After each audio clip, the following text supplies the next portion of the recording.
Hey everyone, Gill Gross here, and it is time for another Mailbag where I answer your questions, your concerns, your observations, and ultimately your comments about tennis and other things. We are live once again. It is the first time in a long time that I'm doing this live Mailbag. Had to take a break. Schedule got a little crazy, but happy to get back on the horse. About 24 hours ago, I posted in the YouTube community tab. Many of you commented. Comments a little bit down. I know these things are about a routine, and when I break the routine, I pay a price. I also tweeted on my Twitter account at Gill_Gross, but still plenty to talk about. I'm going to go for at least an hour here, and I'm going to aim for an hour, but sometimes I go more than that. I do, because of the massive storm approaching the East Coast, I had my flight that was supposed to be Sunday moved to tomorrow morning. So if I'm smart, I won't talk for an hour and a half, and I can get to packing tonight, but we'll see about that. So I'll get to your comments. I'll get to Twitter. At Gill_Gross is where you can follow me. Let me just make sure everything is all right on the stream. Things are looking good. Things are looking good. Okay, so let's get into it, and I'm going to start with YouTube just to preview all the topics in a general sense. A lot of questions about Medvedev, about Tsitsipas, about Djokovic, about Zverev, and yeah, some fun ones in there as well. So a good range. Let me start with the Nadal injury news, actually. Of course, I made that the title of the video. I'm not going to cite a specific comment about it, but let's start there. I think that's fair. First of all, it's not surprising. You could kind of read the tea leaves. At this point, I think it's fair to say when someone comes back from an injury and then it's still not right, it doesn't. Normally, things are not about to go smoothly thereafter. And now we've seen this with Murray. We've seen this with Murray's hip, with Federer's knee, and now, even Thiem's wrist. Usually when you come back from an injury and the injury reappears, the second act is going to be worse than the first act in terms of times missed and basically what is going to result from that. And Rafa, there would be no reason to play any tennis after the US Open. So there were really only two decisions. It was either I'm ready to play the Open or I'm not going to play at all in 2021, because all of the tennis that is played after the US Open simply has less meaning. You're not gearing up for one of the four majors. It is clear based on how many season-ending injuries there have been basically post US Open that players just don't value. Players at the level, I should say, financially comfortable, not scrapping for rankings, points, and prize money, they will not value the season after the US Open nearly as much as they value all the season before the US Open. That's just the reality of it. Nadal wasn't going to play after the US Open. As for playing the US Open, I'm glad he didn't show up having not trained and having, his foot been in pain, because it was not going to go well. And, something that I had in mind kind of coming into the tournament was if he's going to play,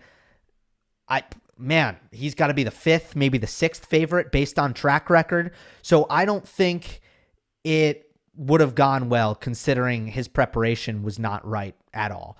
So I think the only decision to be made is you call it quits for 2021. As for the injury, long term, I still think it bodes well that this is an injury that Rafa Nadal has suffered in the past. He has tamed this beast before. He knows exactly what to expect. And because of that, it's just not as scary. You don't have that fear factor of this new injury popping up where you don't know what to expect of it. You don't know that much about it. I think that it bodes pretty well that Nadal has already dealt with this before. What concerns you is just like obviously his age and the tendency that one can have when you get a foot injury to overcompensate, and as a result, you leave things vulnerable like your knees and your hips. But Nadal has plenty of time to get this right, to take some time off, and I think it is by far the right decision. One thing I don't want to hear is this is going to have like this massive effect on the, I guess, the relevance of Novak Djokovic's run at the title, because it really, whatever Novak is about to do at the US Open, whatever he does, whatever he doesn't do, Nadal not being 100%, that's a factor, but that ship had sailed a long time ago. That ship had sailed. Remember, Nadal has not conquered Djokovic on a hard court since 2013. He wasn't going to do it without training. So I don't see this as news that is overly relevant to Novak's US Open prospects. I don't. All right, now let us get to the comments, and I'm just going to check the super chat, guys. I am going to give some time, put some time aside to answer the super chat questions after I get to the regular comments, okay? Always very much appreciate that. If I do see a super chat, though, I will interrupt myself, but sometimes I miss it because I'm not exactly watching the chat. All right, a couple of YouTube comments that I want to get to. Let's start here. Do you think there may be a double GOAT farewell tour next year with Rafa and Roger? I'm concerned that Rafa's injury may be more serious than we thought. He has been overcoming his foot issue his entire career, but the body eventually says no more. I hope not. That question is from High H. This is all speculative, but I will say I don't anticipate a farewell tour. I don't. Now, I think both of them would have their separate reasons for this. For Nadal, and let me specify what I'm trying to say here. When they do retire is what I'm saying. I don't think I anticipate this is my last season a la Stefan Edberg. Let me go around the world now and let all the fans say their goodbyes. I don't anticipate that.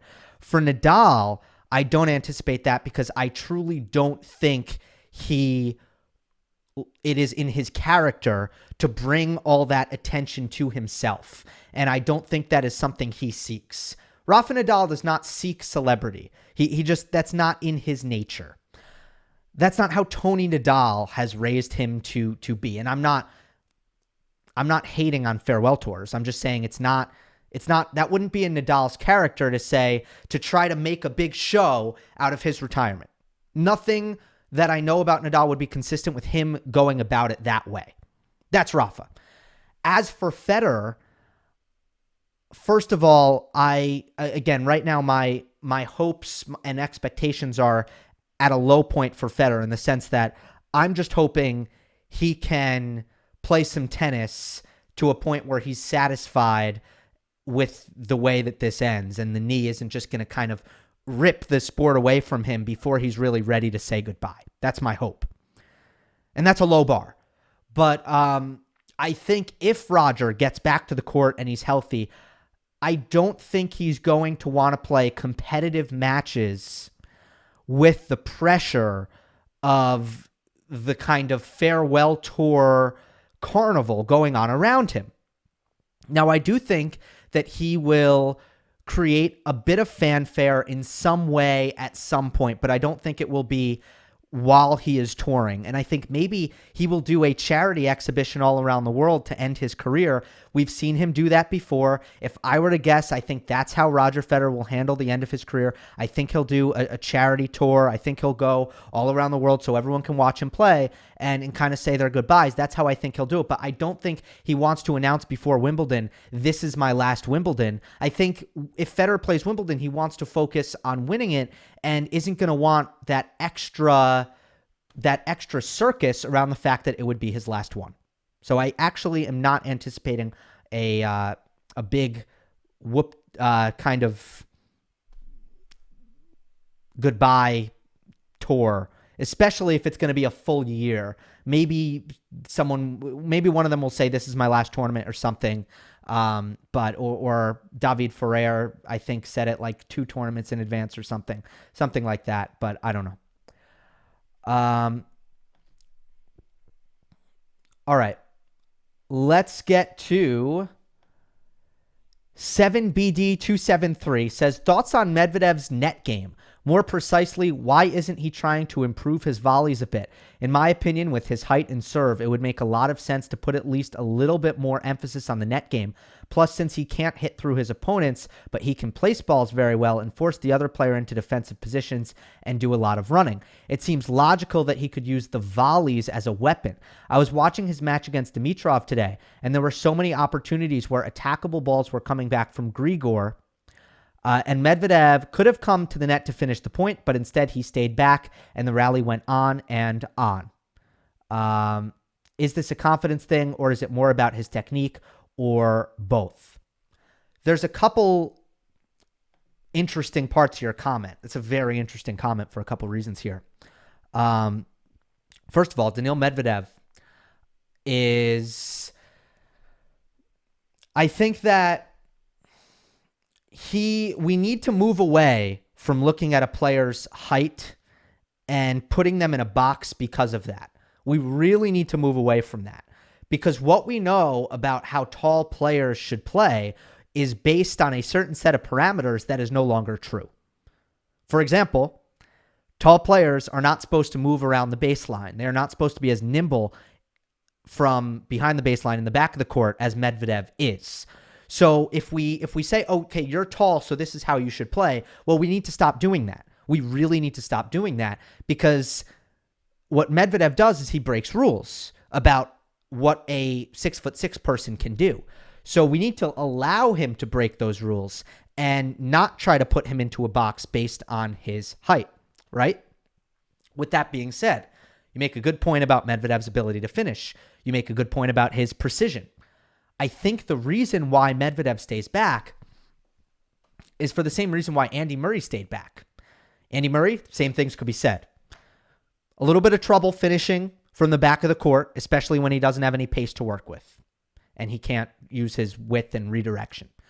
But Murray was very precise, and Murray had really good hands and good volleys. But Andy Murray fancies himself the longer a rally goes. The longer a rally goes, Murray says, I am going to increase my chances of winning this point if the point goes longer. I have elite patience. I have elite rally tolerance. I have elite consistency. Medvedev's the same way. Medvedev, that is his plan A. That should be his plan A. I'm more consistent. I don't miss. You can't attack me. My ball is deep. I'm too fast. You can't hit through me. You can't hurt me. I'm not going to miss. Let's see what happens. Let's see who wins this point. Let's see who outlasts the other. That's going to be his A. That should be his A.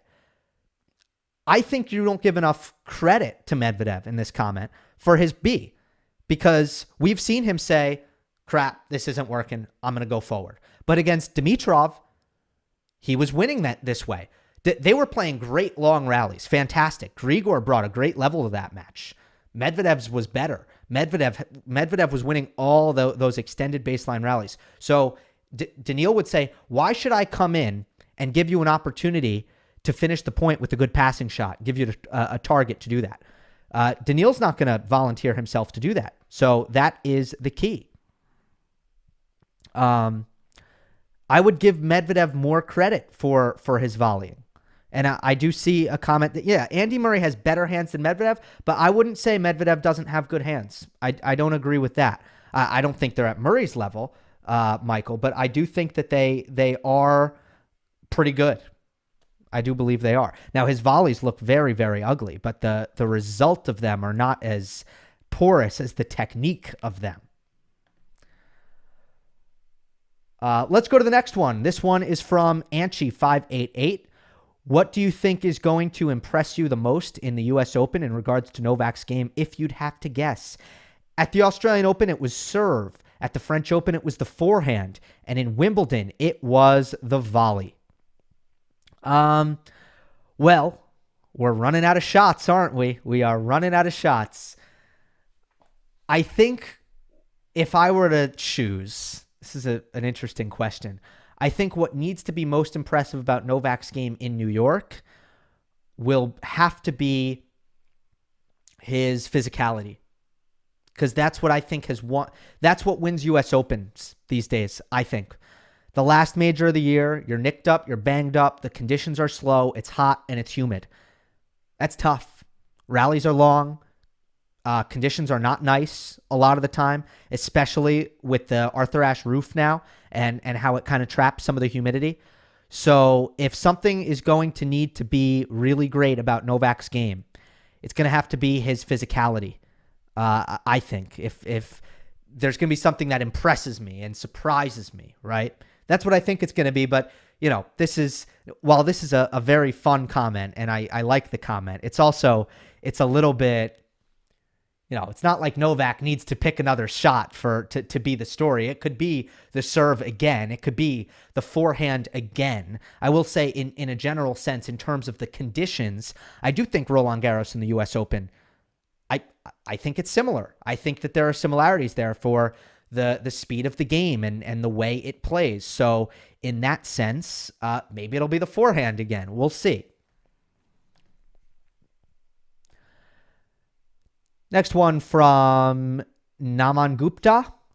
Why do you think, despite PCB being a much less superior player to Rafa on hard courts, gives Novak more troubles on a hard court than Rafa? Also, since when do you think Rafa gave up defending on a hard court like he used to earlier? On clay, his defense is more or less the same.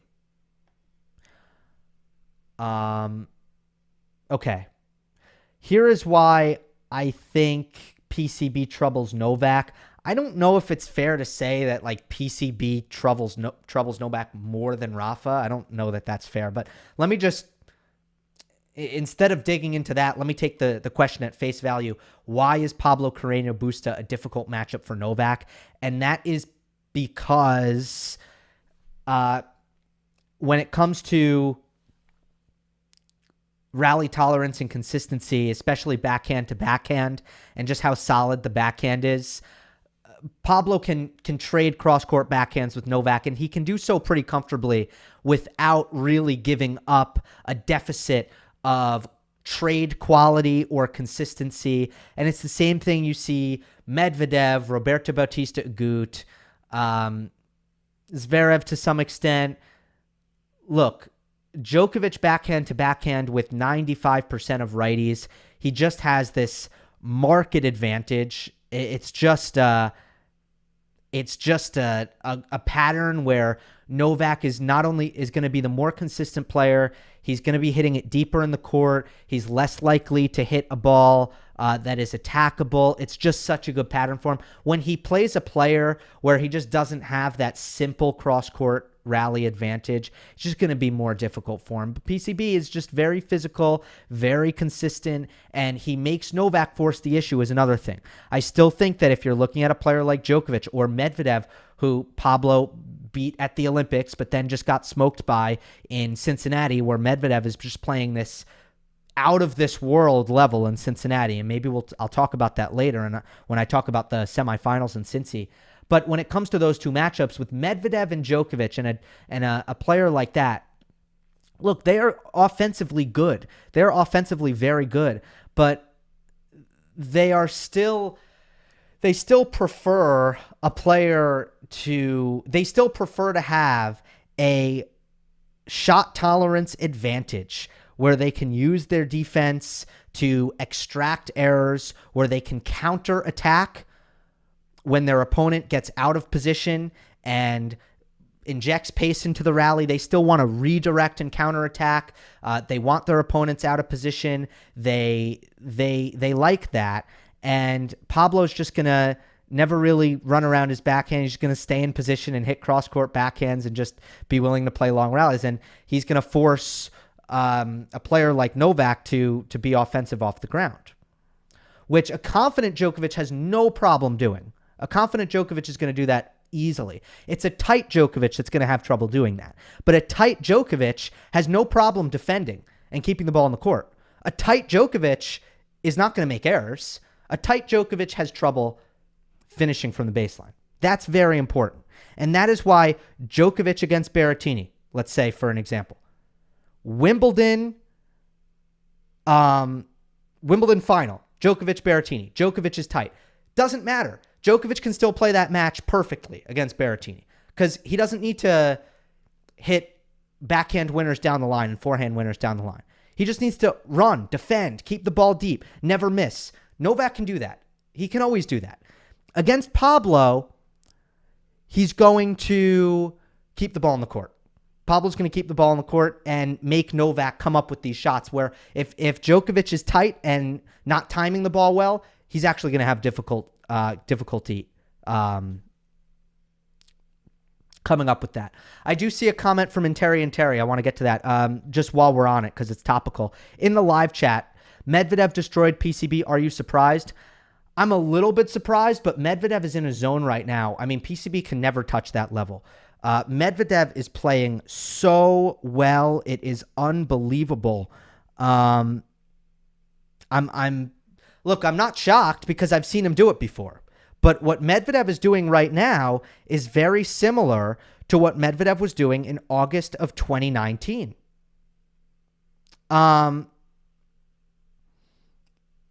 It is the patience that stands out for me. When Medvedev is the most patient player on the ATP Tour, which I think he is right now, the most patient player on tour, he is so difficult to beat. That is the best version of Medvedev. Now, rewind the tape. Go back and watch Medvedev's early matches in the clay court season. Watch Medvedev play when he was on a big-time losing streak in 2020. Watch those matches. He's not patient. He's going for a lot very early in the rally. When he's not confident, he's not patient. That's the bad version of Medvedev. Right now, he's just not missing a neutral ball. He's in can't miss mode.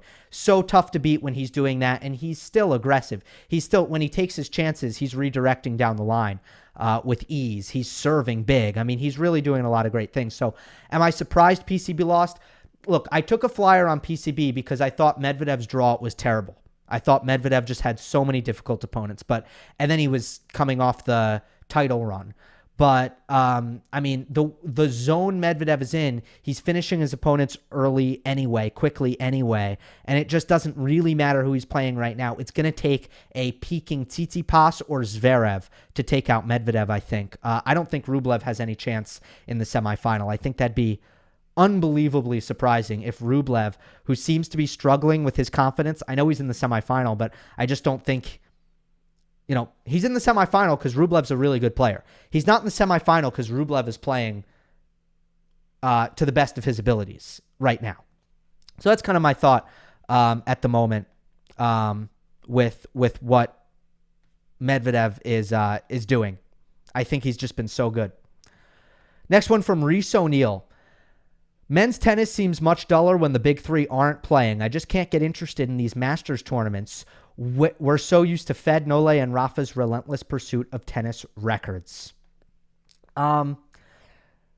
Star building takes time. I don't have that much to say on this. Star building takes time. This is cyclical. Is there going to be a little bit of a fallout? I get this question all the time. What's next? What's next after the big three? Is men's tennis going to be in trouble? Here's the thing about tennis. Somebody needs to win. Somebody's got to win. There's no such thing as, they played all the majors and nobody won them. Nobody is going to win. No. Right now, there's clearly a slow transitioning happening where the majors are still owned by the big three and Novak Djokovic, who is still playing fantastic tennis and having a historically good season in 2021. But you can see at these Masters events, you can see the transition happening. We're getting a lot of new champions, a lot of new finalists in 2021. So look, that takes time. New champions are not good in the moment. They are not good. It takes time for legacies to be built, for stars to be built. It does not happen quickly. It doesn't happen overnight. Sometimes it does. Osaka, that's the exception. That's not the rule. She's a star. She was built overnight. A lot of stuff, a lot of factors went into that and why she became a star so quickly. That's not really normal, though. It's not normal. And in terms of who the next star is going to be, yeah, it's hard to say. It's possible that we haven't been introduced to that person yet. It's possible that person is 16, 17 years old, and we don't know who they are yet. And I just like to always remind people of that. We might go 2-3 years where we don't get a megastar. That's not a long time in the grand scheme of tennis history. If If you go through tennis history, find me a time where there was no star. I'm going to find a couple years here and there, right? 2003, right before Federer came up, maybe. I mean, and again, that's kind of my point. There are a couple years here and there, but stars are built. It is cyclical. Hi, Gill. I love your detailed analysis as always. Thank you. This one is from GT Lunga. Any thoughts on Shapo? This guy has the weapons to hurt everyone on tour. I'm glad that he's broken into the top 10. But once again, he seemed to have hit a slump. I honestly thought he played Novak off the court in the first set of their match at Wimbledon, but somehow his mental game faltered when it mattered. What do you think his game needs in order to get him to the elite level that his talents surely warrant? When I previewed the 2021 season, I said this about Shapovalov. I said, Denis Shapovalov is not going to be consistent. If you're waiting for him to be consistent, you might wait his entire career. He might retire, and you might still be waiting if you expect him to be consistent. What is going to happen with Denis Shapovalov is this. He is going to get these sudden bursts of confidence, and he is going to have tournaments where he is making spectacular runs. It is going to look like very few players can beat him, and the shot making is going to be out of this world. It is going to be incredible. That's what you're going to get with Denis Shapovalov. Some of it is mental fragility. Some of it is fickle confidence, and just, but I don't think that's most of it. Some of it might be mental. That might not be most of it. I think that's what you get with his play style. When you are going for the highest degree of difficulty, each and every shot, every single point, you're going for a difficult shot. And you have the talent to pull it off sometimes. Denis Shapovalov has that talent to do it. If you are going to be that player, you're going to be really great and you're going to be really bad sometimes. And it is going to depend on your confidence. But if your confidence isn't mile high when you're playing poorly, you're going to be very vulnerable because you're not going to be making balls in the court. And that's what you get for Denis Shapovalov. And by the way, Felix Auger-Aliassime. Both Canadians are in the same boat. When Shapo and Felix are playing bad, pencil it in. They can lose first round. Why? Well, because if they play a player of, a solid, player and ranked between 30 and 60, these players don't beat themselves. These players keep the ball in the court. These players ask a lot of questions. And Felix and Denis, at their worst, answer those questions with unforced errors. Unforced errors. Now, that is not true of all players. You might say, Gill, isn't it true that any player loses in the first round when they play badly? It's not true. It's not true. Because a lot of the top players at Denis's and Felix's level, the top 20 players, when they play poorly, they are still not making the fantastically high rate of unforced errors that Felix and Shapo are. They aren't. Pablo Carreño Busta, who we just talked about, get him on a bad day. Pablo on a bad day or Shapo on a bad day. Who is more difficult to beat? I think unquestionably Pablo on a bad day. Because Pablo's going to still make a lot of balls, even on a bad day. Denis is not. Felix is not. And that is why they are going to get upset. And the streakiness is because it is very much based on their confidence. Because when you go that big on each and every shot, it is going to be very ugly at times and very beautiful at times. So this is the season that I expected from Denis. I predicted him to make the Wimbledon semifinal correctly. It's my proudest pick of the year, my best pick of the year, in my opinion.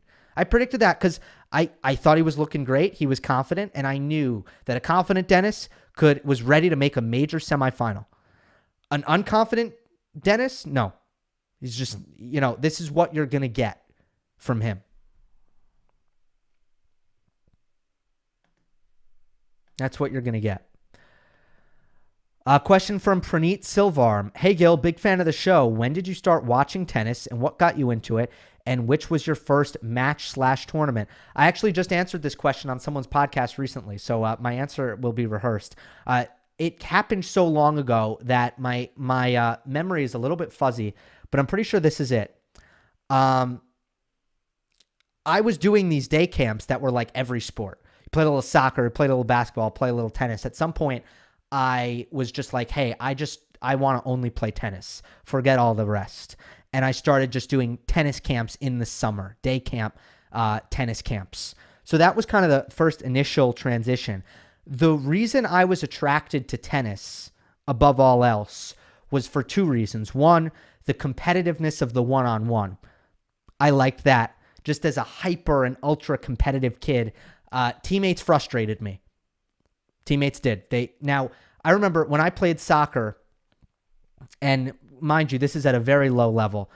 Americans, you think Americans suck at soccer? You should see American 8-year-olds. They really suck. I was the guy who would always stand on like the other side of the field wide open, but there was just a clump of players kicking the ball. I would never touch the ball. I was wide open the whole game, would never touch the ball. Anyway, that's just an example. I didn't like teammates. I didn't really like them. So I love tennis. It just fed my competitiveness. The second reason was because of my height. I was a short kid. I grew for a while, so now I'm not as short as I was when I was very little, like when I was 10 or something, but I was always very short. And I turned on my TV and I saw, wow, the best tennis players in the world, they're 6 feet, they're 6'1", they're 6'2". That's very different from all the other sports that I'm watching. David Ferrer, he's in the top 10. He's 5'9". That was inspiring to me. It told me that I could still have a chance to be good at this sport, even if I was small. That was very important to me. So for those two reasons, I was very always attracted to tennis, and I began to really, really focus on it in a very serious way. So I always like to answer some personal questions sometimes on here. Never mind that. All right. I've had some questions about Zverev here, so let's do this. This one is from Yanamandala Vishnudatta. Hi, Gil. What are your thoughts on Zverev? I think that he has huge potential, but has not used it to the full extent over the years. Out of all the young gen players, he has a complete game, unlike others who have at least one weakness. Medvedev can't generate huge offense on his forehand. Berrettini, players target his backhand, and he's not a great mover. Tsitsipas, his backhand return on the fast courts is a concern. Team, his backhand return on fast courts is a concern. Rublev doesn't have an all-around game, needs to improve his slice net game. Whereas Zverev, apart from his second serve and mental health issues, which can be improved, he has an all-around game. He has a huge serve, great mover, returns well, solid backhand, defends well, can play aggressive tennis on his forehand if he is confident, etc. I think he is a huge Grand Slam contender and could have won at least one Grand Slam by now, but he didn't. So what are your comments on Zverev versus his fellow competitors, and what do you think he has to improve in order to win a Grand Slam? And then in parentheses, it says, how can he overcome his second serve and mental health issues? Love your show and learned a lot about tennis. Keep doing the good work. Really appreciate that comment. Beautifully written and a lot of really good insight that I agree with in that. The thing is, when you say, well, I want to kind of highlight the whole mental thing. The fact that you kind of brush off the mental stuff and you kind of say that that's not a weakness, but that is. I mean, tennis is, look, all individual sports are very mental. Golf is very mental. Tennis is very mental. Everybody, it's as much, some people say it's as much mental as it is physical. I don't know if that's true. I don't know. I could be convinced. I'm not sure though. But that's been the problem. He hasn't shown up. He can't bring his best tennis when it's mattered. And he is yet to pick up, not only is he yet to win a major, he hasn't really shown up and got a big win at a major. He's 0-9 against top 10 opponents at majors. He hasn't beaten anyone there. He hasn't beaten anyone in best of 5. He's been awesome in best of 3. So that is why I think some people have been surprised that I have not kind of changed my calculus on Zverev because he won gold in Tokyo. Tokyo was a Masters 1000, an 11-day tournament, best of 3 sets on a fast hard court. I know Zverev can win that. I know. So I didn't learn anything. I understand that the Olympics come with a little bit more auxiliary meaning. I get that. That's true. But I know Zverev can win a best of 3 tournament over 11 days. I already know that. So I didn't learn anything here. It's, can he show up against his rivals? Medvedev, Tsitsipas, Djokovic, Nadal. Can he show up against his rivals and bring his best tennis? And what that is going to mean is that in the tight pressure moments that he is going to hit his forehand big and aggressive and bold and confident. I haven't seen that. That's going to mean that when he hits a double fault in a major, in a semifinal, when he hits a double fault, he's not going to think, oh boy, here we go again.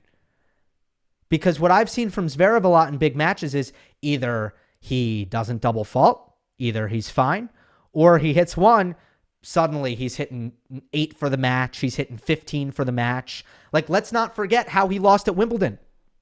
That's unacceptable.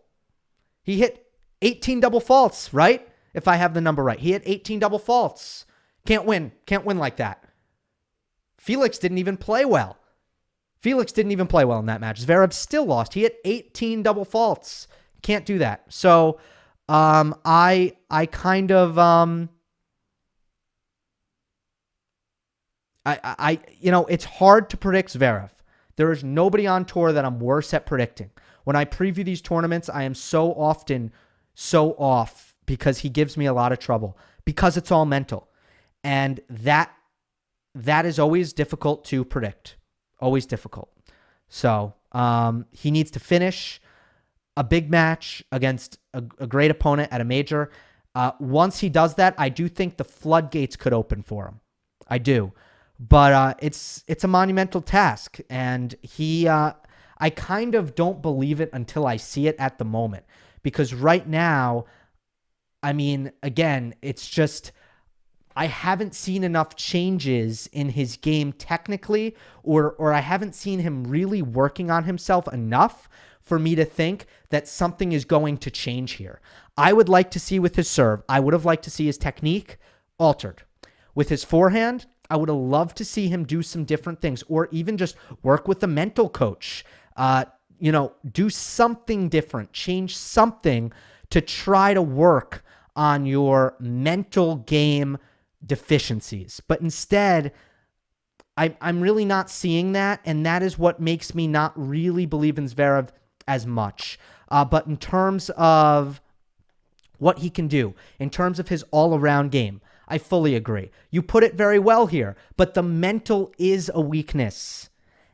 And, Medvedev and Tsitsipas, they have their own issues mentally, but certainly I trust them more to show up in a big match and play their best tennis. I trust them way more, and Berrettini as well. And not Rublev.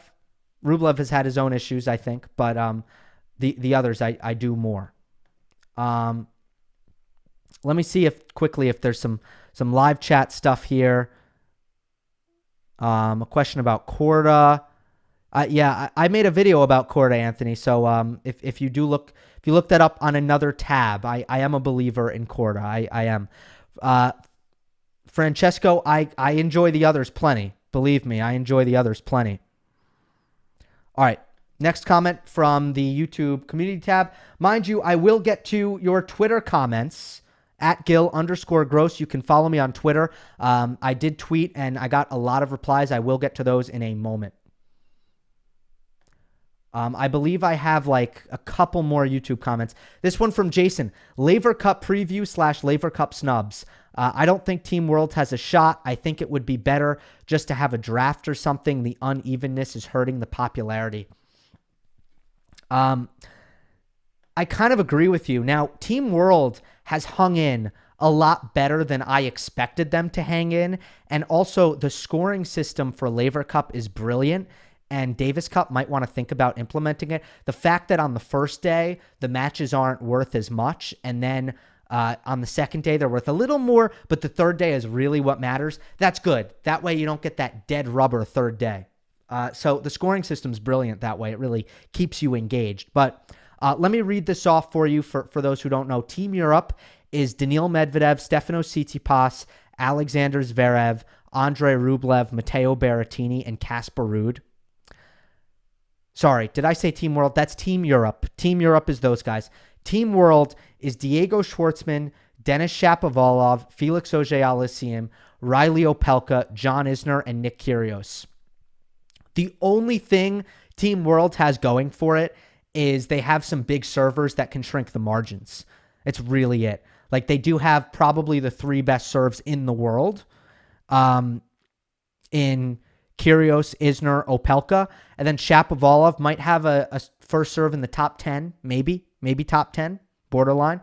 Felix, top 20 for sure, first serve. So the serving is awesome. And then Diego, I mean, the opposite. But yeah, Team Europe is way better, way better. The only thing you can favor Team World in is the doubles. And I do have one take on this. I can't think of snubs off the top of my head, and I'm not interested in that because it's weird because it's like a, teammate, and I don't know what goes on under the table and behind the scenes when it comes to staffing the Laver Cup. I'm not really sure, but I will say this. What if they made Russia part of World? Wouldn't that help? Now, I don't know. Look, I have actually not spoken to a Russian about this. I don't know how they feel about like being a part of Europe or being a part of Asia. I don't know how Russians feel about that. I haven't spoken with any, so I don't know if there are any watching. I mean, feel free to weigh in here. But wouldn't it be fine if we just made Russia part of Team World? It would make the teams so much better. So I would love for them to do that. For sure. I do have a super chat. Thanks for that. Ari Mayo. Medvedev and Zverev is better than Tsitsipas on a hard court. Are we talking a fast hard court or are we talking a slow hard court? And because I think the Aussie is pretty different from the US Open. I think Medvedev has distanced himself from both in terms of his hard court track record.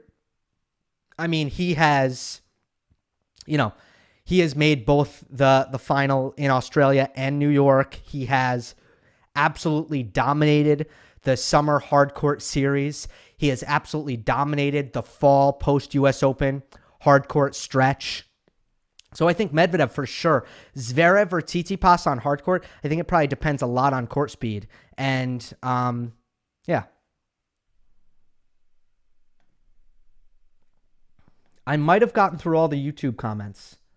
I believe I did. Okay, yes.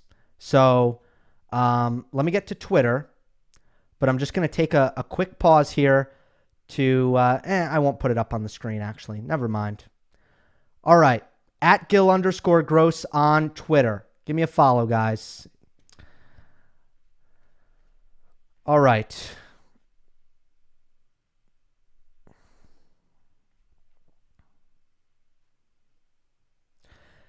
This one from Jonas. Do you think Rublev and Sinner's play styles are too one-dimensional to have huge success on the tour? They seem to be top 10 players, but it feels like they are missing something. If you were a coach of both, what would you work on with them?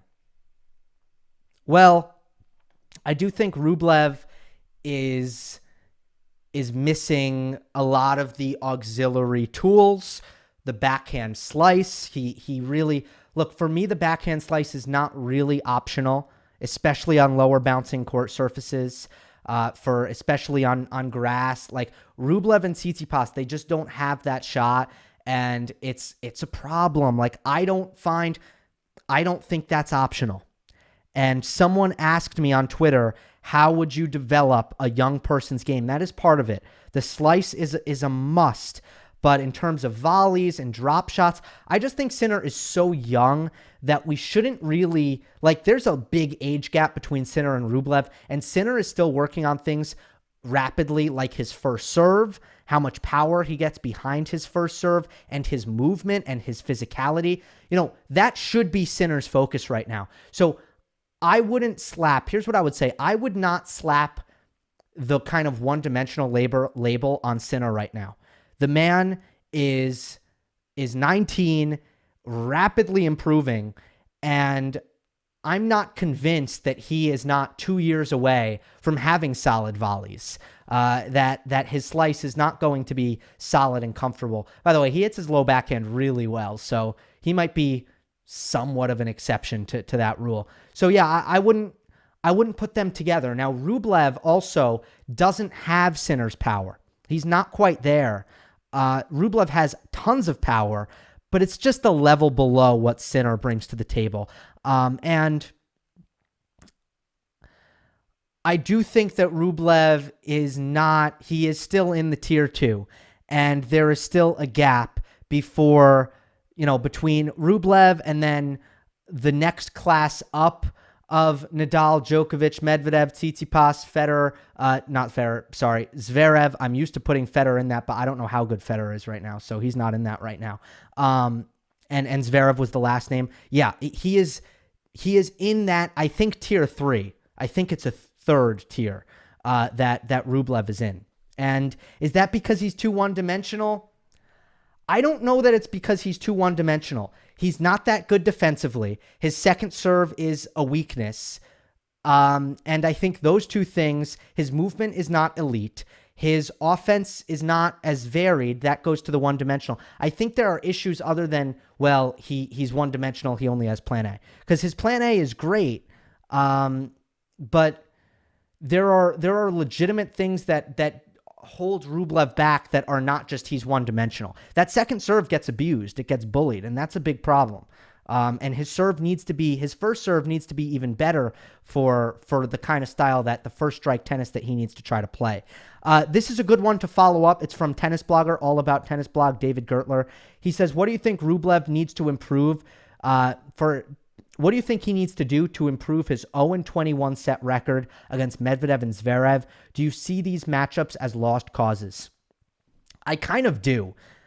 I kind of see them as lost causes right now because his serve doesn't really bother them, and Rublev just needs to get that first strike in, or else, that's why he wasn't good on clay, because he wasn't getting enough out of his serve. He needs to hit that aggressive +1, or he's just not going to outduel those guys from neutral. He needs to be on the front foot.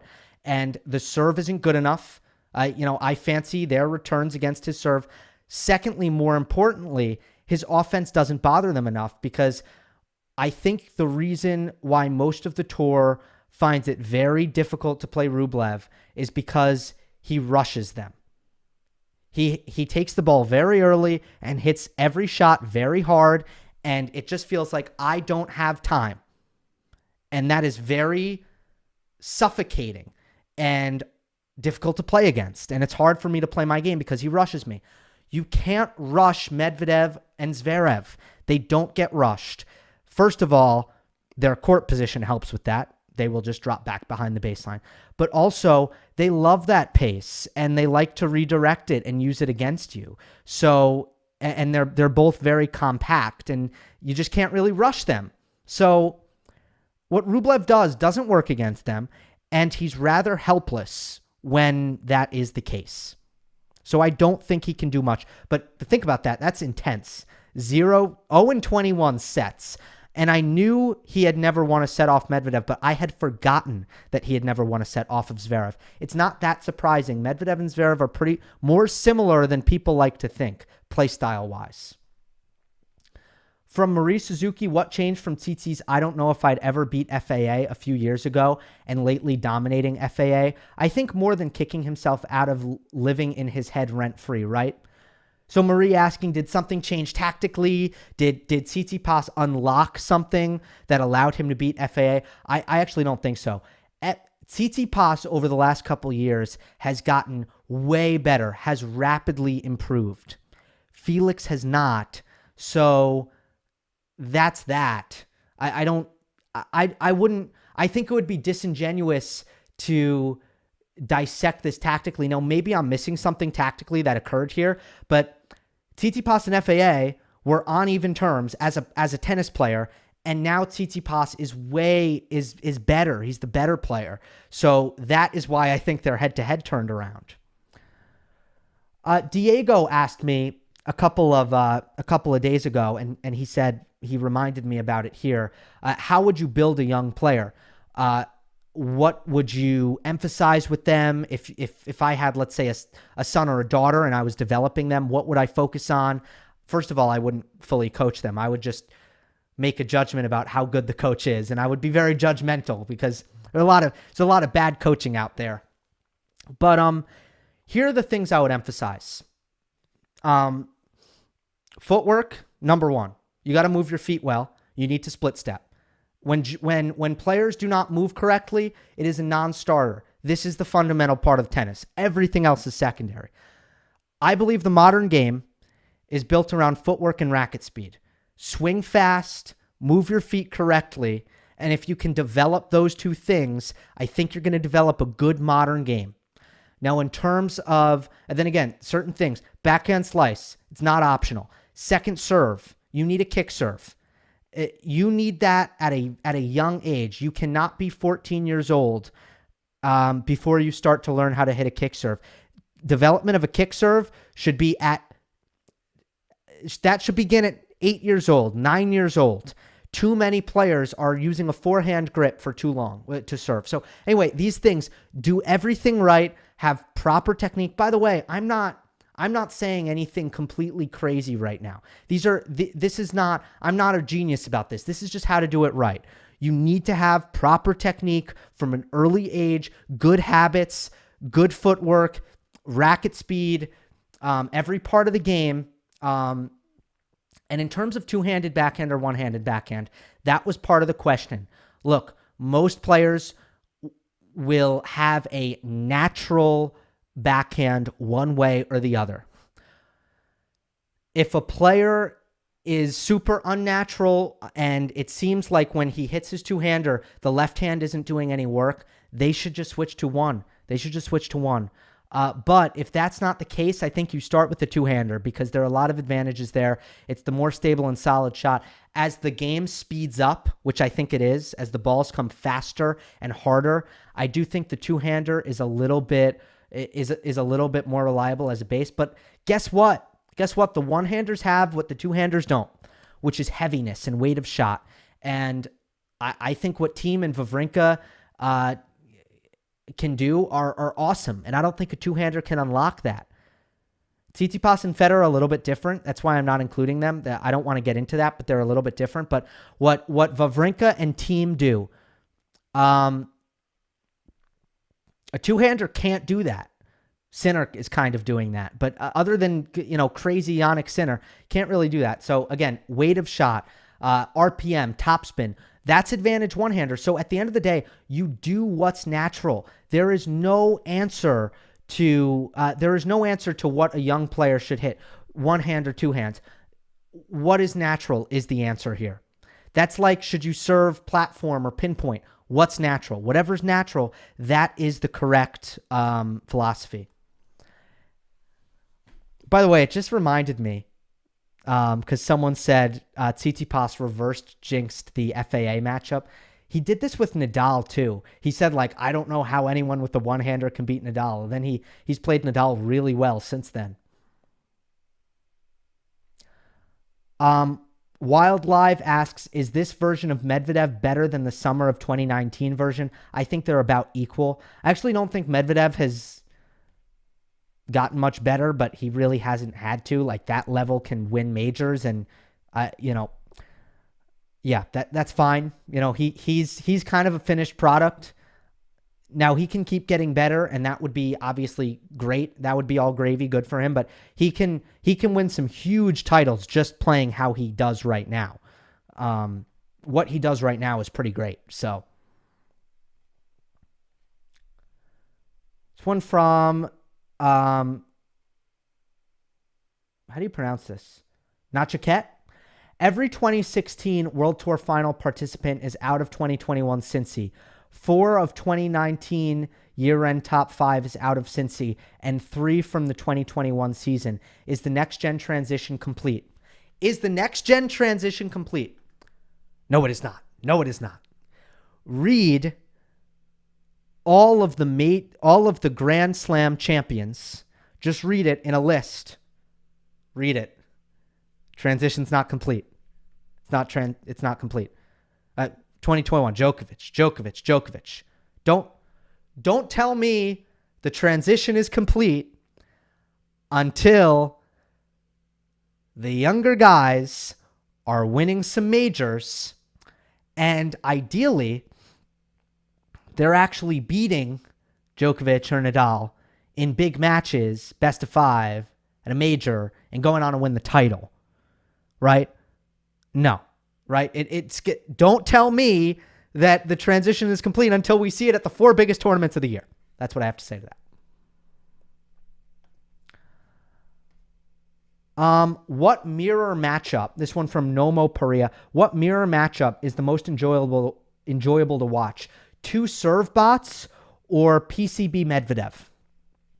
Well, contrast in tennis is more entertaining than mirror matchups. But I was just talking about how I'm one of the people, and look, this is subjective. I don't want to hear you criticize for me. If you criticize for me for this, I again, it's almost like, you know, don't criticize me for this. I enjoy Isner and Opelka. I think they're both pretty entertaining. But if they play each other, that's pretty boring in my opinion, because they're utterly incapable of returning each other's serves, and then it's pretty boring. But if there's going to be a contrast, I enjoy their matches. Like, I enjoyed a lot of them. I enjoyed the Toronto semifinals with Isner and Opelka. I thought they were both good. And if you don't enjoy them, that's fine. I'm not gonna criticize you for who you like to watch. But the answer is, I'd rather watch PCB Medvedev. I'd rather watch 2 grinders who just keep the ball in the court. I'd rather watch Monfils Simon than Opelka Isner, but I'd much rather watch an aggressive player take on Monfils or Simon. I don't want to, contrast makes tennis better. Period. Will Cobb points out that Djokovic may have to win the Grand Slam to maintain the number 1 ranking. It's wild, but I get the reasons why. Yeah, it is wild. Imagine, though, even the other way. It's wild. Novak could win all 4 majors and 0 Masters 1000s. That's also wild. This has been a weird season, guys. Weird season. Ali 2021 asks, where does Medvedev's game go from here from a technical standpoint? His level, especially when he has momentum, is extremely high on fast hard courts, but I feel his game hasn't evolved all that much since the crazy run in the summer of 2019. I agree that his game has not evolved all that much. And I said earlier a couple minutes ago, probably most of you heard me, I don't think it has to change that much. It is at the highest level of men's tennis right now. So there's no, I really do believe that the level he has right now is good enough to win majors. I still think the next level for Medvedev is just to get a little bit stronger in the upper body. And I think that will help his second serve. I think his second serve could still be a little bit more unattackable. And I think if he can just get his racket head acceleration up a little bit on the forehand, I think it will help his offense a little bit. And that's going to just come down to, I think, just the upper body strength and working on those fast twitch muscle fibers. But I think the biggest thing for Medvedev to watch out for is staying healthy. And so far he stayed healthy, but with the way he moves at 6'6", traditional wisdom might suggest that he could have some injury issues. And that is going to be the number one key for Medvedev's career. If he can stay healthy, I think he's going to win multiple major titles, regardless of if he improves things right now and gets a lot better. Yeah, he can stay the same. If he stays healthy, he's going to win some big titles here. That's my opinion. Jay Tweets Tennis. John asks, what do you make of Rude's 2 weeks? On one hand, positive to make back-to-back quarters. Flip side, he gets blown out by Tsitsipas and Zverev and is still in search of the marquee, I believe, win. How much of it is not having that level versus mental? Again, on quicker courts, I think a lot of it is technical. A lot of it is not having the level. On slower courts, I think it's been very mental. My opinion is kind of unchanged. It's not a disaster. It's good that at least he's winning back-to-back matches. And again, that is one mental hurdle where it's okay. I'm good enough to get to these latter stages to play the best players in the world. Even if I'm playing a hard court tournament, that's good. That's progress. Obviously, there's another step there. Again, he's only 22. So he's got time, but he still needs that I believe win. Maybe it needs to go from clay. Maybe it needs to happen on clay before it happens on the quicker surfaces. Question from Jeff. Has Dimitrov lost power on his ground strokes? Has Dimitrov lost power on his ground strokes? I remember a commentator saying his shoulder injury plus racket head change might have done that.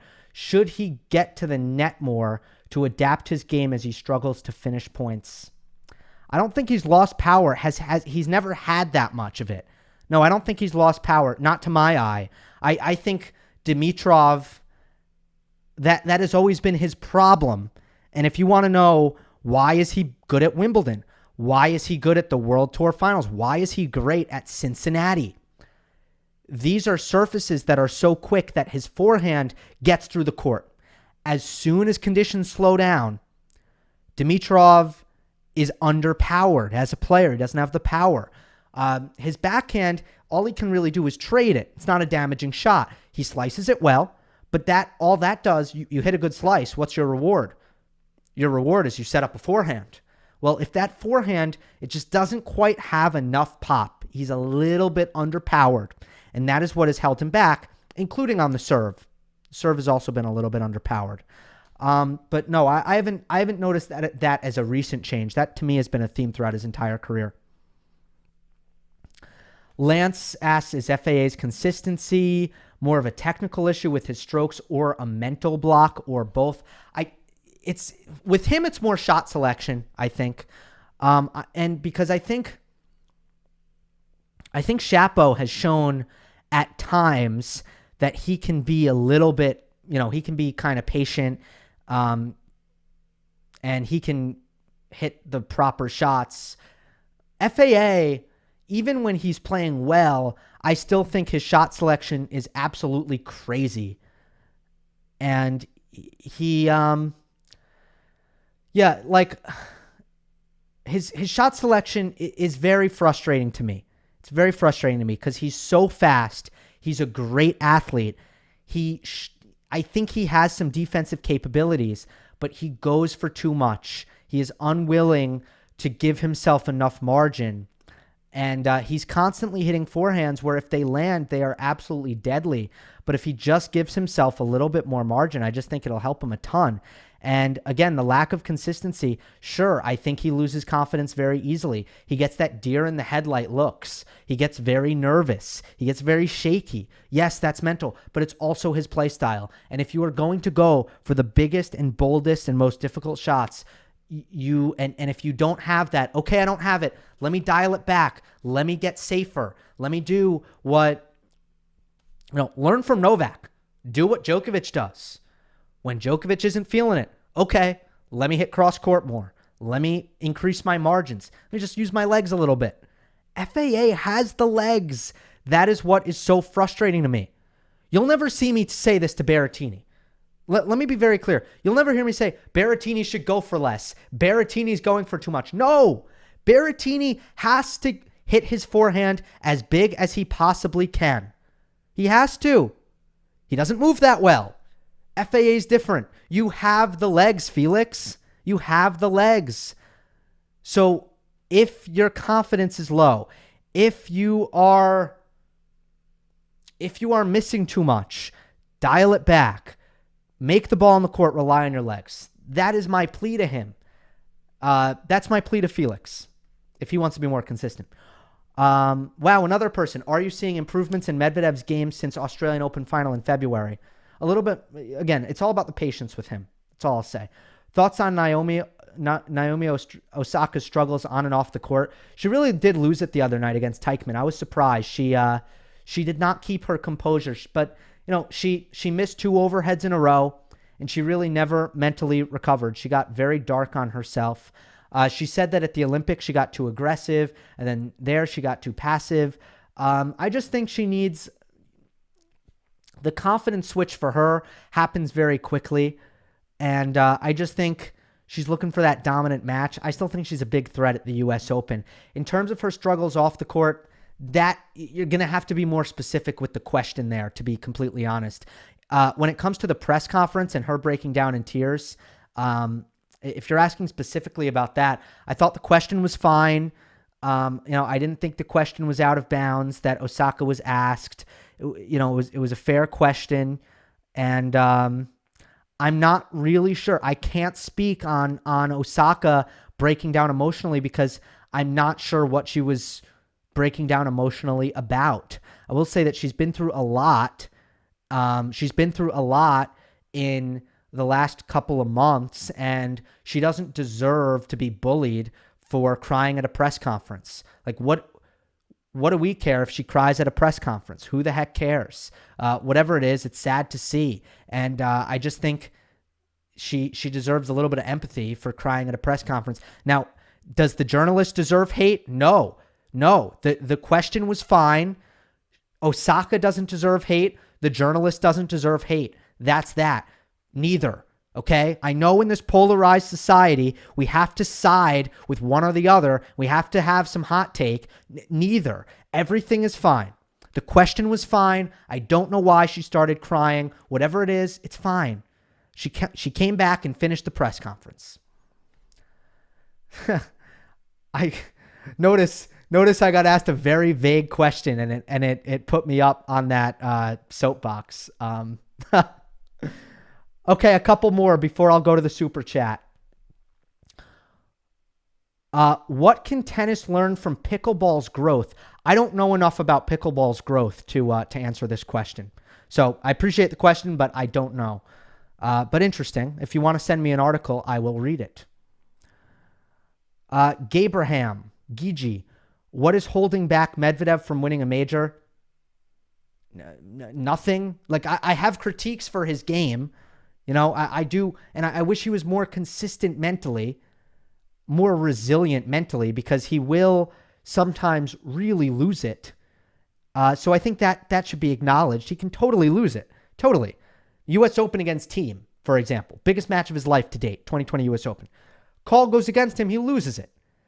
All of clay court season. Mentally, head case. So that's not good.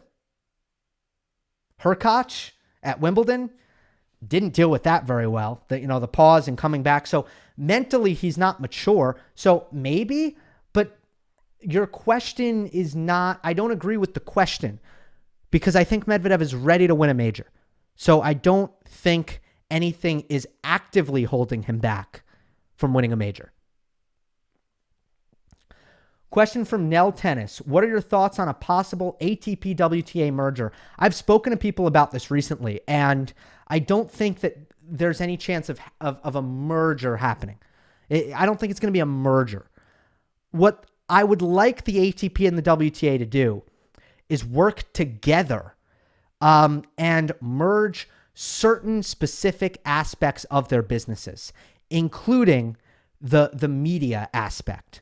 They need to share an interface. They should have, I hear that an app is coming out where they will have the scores of the matches in one app, ATP, WTA together. See, this is essential. Okay, we need when fans interact with the sport, they need to be able to interact with men's tennis and women's tennis in the same on the same interfaces. That is very important. I don't think there should be, for example, two separate websites. I just don't. I think there should be one website. But in terms of the financial stuff and who is in charge, those things, I don't think those things are going to merge, and I don't think they need to merge. And I don't know that there would ever be kind of an agreement there. But look, I think there's a lot of innovating that can be done to make tennis a little bit more fan friendly. And I think if the ATP and the WTA can combine their streaming, for example, their streaming services, their web interfaces, their mobile applications, all that stuff should all be integrated. And I'm curious to follow this and learn more details, but I do think that a lot of these things should be merged, and the tours need to work together. And I hear that more of that is coming, and that has been a priority for new ATP president Andrea Gaudenzi. All right, if you have super chat questions, super chat from Will Casal, thank you for that. The question asked to Osaka at the press conference was, I obviously I don't have it in front of me, so I need to paraphrase. The question was, Naomi, you're not too fond of us, the media.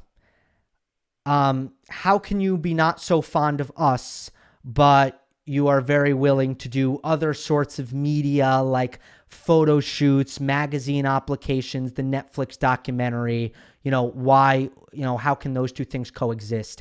By the way, the question was very it wasn't well thought out. Like the reporter was fumbling through the question. It was not a clear question, but the actual question that he was trying to ask, and he is a longtime columnist for the Cincinnati Enquirer who has a very good reputation. That is a fair question.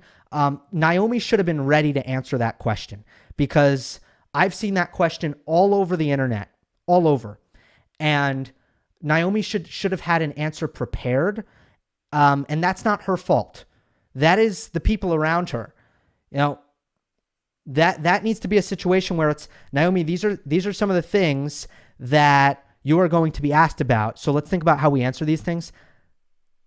When you are a player in Osaka's position, I think that's worthwhile. And that comes down to, again, the people around her, to plan for that, because that is a fair question. It was not worded well. That's besides the point. But again, I don't even know if that is why Osaka broke down. She didn't say why, because it wasn't like immediate. It wasn't like she was asked the question and she immediately began to break down in tears. So the whole thing's a little bit unclear. But the question in simple terms was, why do you hate press conferences so much when you embrace other forms of media? That was the question, by the way. Now, the way I just framed the question, not to brag, is 100 times better than the way the reporter framed the question. But that's how print journalists are. No offense to print journalists, but like write out your question and ask it in a precise manner. But anyway. Okay, if you have super chat, now is the time. I'm not going to go much longer, maybe 10 more minutes, no longer than that. So if you have questions, throw it in the super chat. I have one more question on Twitter, which is from Steve at Ace Previews. By the way, I recommend Ace Previews if you enjoy tennis gambling. Ace Previews is, I think, one of the best outlets out there. They do it responsibly and well. There's a lot of garbage. There's a lot of junk. There's a lot of stuff that I'd say stay away from. Very irresponsible. But Steve does it the correct way, which means, covering tennis betting the correct way. There's a correct way to do it. There's a wrong way to do it. They do it very well. Steve says, if someone awoke from a 15-year coma and asked you to explain Twitter to them in one sentence, what would you tell them? Oh, man. I wish I had a really witty and creative answer to this, but I would say, the thing is with Twitter, it's everyone needs to have an opinion on everything. I got to think about this. So I'm going to take a pass on this and I will quote tweet. I'm going to think of an answer and I will quote tweet it, but I have nothing off the cuff. Two more comments just came in. One, is it wise for top players to play doubles like Jannik Sinner has been doing? Shouldn't they just focus on singles? As a young player like Sinner, you should definitely play doubles. Denis Shapovalov played doubles. Now he's looking comfortable with those volleys. So no, I think if you're a player who's working on your serve, working on your return, and working on your volleys, doubles is fantastic. For the young players, they should do it, and I approve of that. If you're an older player, save your energy. All right. Question from Ivan. Gill, when will you be covering in person any Grand Slams? I'll be at the US Open. I don't have much to, I don't want to tell you guys more than that right now. I will be at the US Open. I'm still working out exactly what the YouTube coverage is going to be. Okay. It's going to be something. It's going to have to do with my day-to-day experiences, but I will be at the US Open.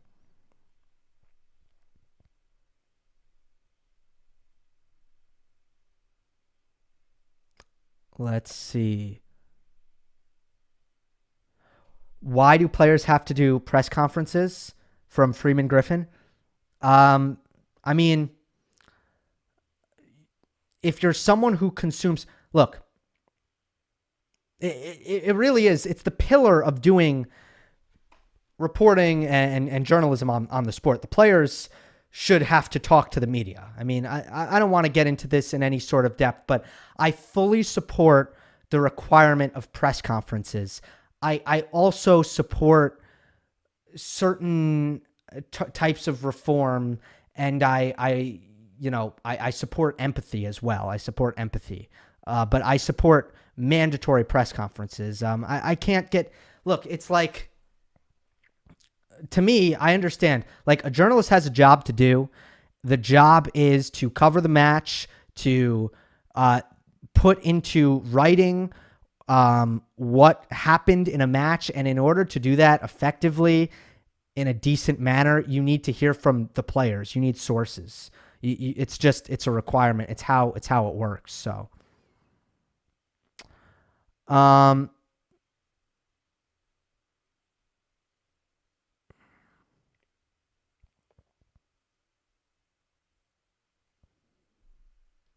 waiting on a couple more comments to come in. But if I don't get much, I will wrap this up. Do you think the analogs for Joker, Rafa, and Fed are Medvedev, Stefanos, and Zverev, respectively? Whoa. Okay. So are you asking, is Djokovic Medvedev, is Rafa Stefanos, and is Zverev Fed? I think the furthest off is Zverev Fed. I don't see many similarities there. Zverev Fed, no, I don't see that. Rafa Stefanos, yep, I kind of like that. I'm good with that. Joker Medvedev, I'm decent with that as well. So Zverev Fed is way off, but I don't mind the other two. I mean, obviously you can pick apart differences, but I think in a very general, in the most general lists of sense, yes, I think that's pretty much correct. Okay, I'm only going to take a couple more here. Gill, any news on the speed of the courts for the Open? No news there, but I don't. The only news is I don't think anything has changed from last year. Relatively slow has been kind of how they've played. Is Medvedev on hard or Tsitsipas on clay a bigger threat to Djokovic and the big three? That's a great question. I would say about equal, if we're being honest. I would say about equal. Gil, do you think Medvedev would be in the top 10 if he was 4 to 5 inches shorter? I think the big serve is what truly gives him confidence and takes away hope from his opponents. If you're asking me, would Medvedev be a top 10 opponent if he didn't have a serve? No. He needs the serve. It's essential. I don't think that's optional. Now, I think he would be probably borderline fringe top 10. I think he'd have a really good career. I think he'd be in the top 30. But if he had, whose serve are we giving him? If he had what?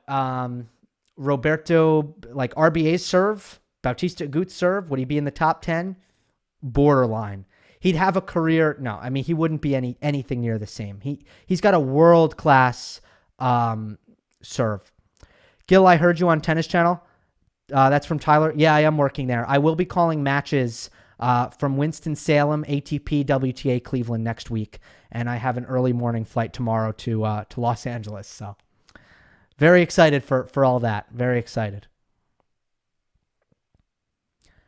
Emma Raducanu, wild card. I didn't see if she did. More Joko Medi, what big three? How many slams? My comment is with a sense of humor from Michael Allen. Michael goes, wrap it up, Gil. You're at the 74 mark. And then my comment is with the, even if it's sense of humor, I agree with you, Michael. It is time to wrap up the live chat. I appreciate it, everyone. Thanks so much for sticking along with me. If you are not subscribed to the channel, make sure you hit the subscribe button, like this video.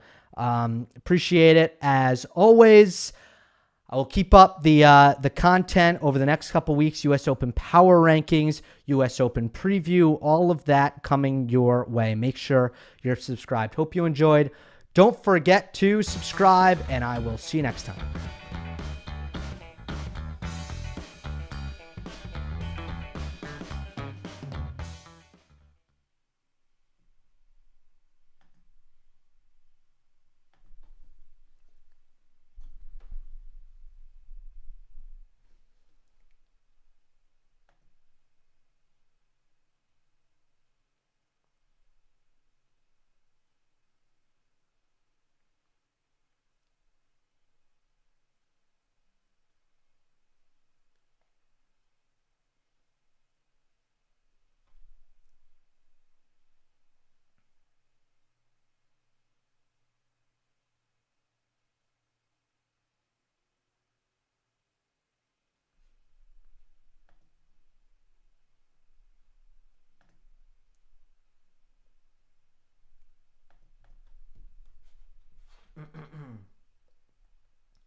My voice is done.